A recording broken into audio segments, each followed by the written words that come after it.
Here we go with the under 13 girls, and they started with a pretty quick pace, and making up the stagger early in the pink shoes was Pacers Track Club's Kiana Springer.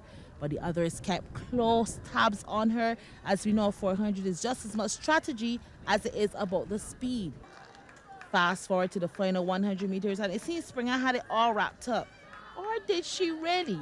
As you could see her pace getting slower as the burnout kicked in, and she looked to her left to see Shalik Small just cruise by, and she would be your winner in 1 minute 20.13 seconds.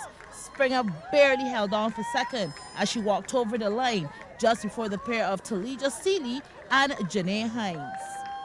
To the under 13 boys, we pick it up with the first 200 meters completed, and again setting the early pace was Cole Joe Franklin, extending the lead more and more as they approached the closing stages. But like the girls, the final 100 saw the tables turned, as to the right of the screen, extreme velocities where Kyrie Boy was reeling Franklin in before he engaged in extra gear, and it was all over, looking pretty comfortable too to cross the line in 1 minute 13.32 seconds. Coming through for second and third were Adavion Medford and Nathaniel Harris. There was a good support crowd on hand as we go to the under 17 boys. And this was the faster of the two heats. And from the get-go, there was no denying that the favorite going in, Aidan Moore in the gray shirt, meant business, making up the stagger early to surge to the front. And setting a pace that, simply put, was too hot to handle for the rest of the field that were basically playing catch-up. He's in tip-top shape, and his form shows just as it's just him and the clock at this stage.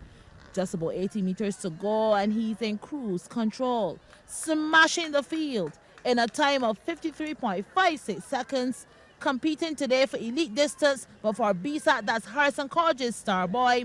Second going there to Caden Clark of Rising Stars, and just nipping in for third was Azari Edie.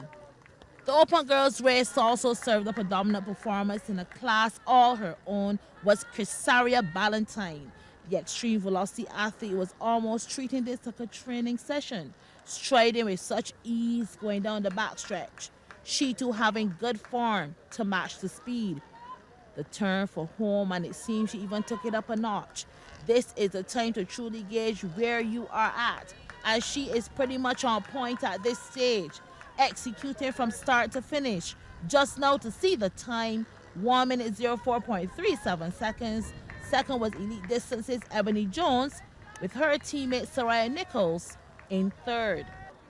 And to the open boys, where there were 3 heats, and this last one provided your winner. And it was clear cut from the first 100 to 200 meters.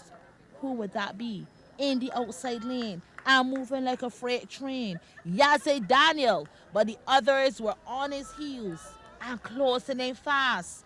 So this would definitely be a battle all the way to the finish. Off the final bend, and Daniel was still in front.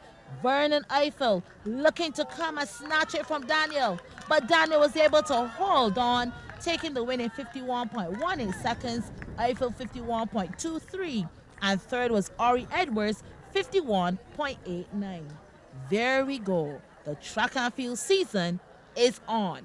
Ann-Marie Burke, CBC Sports.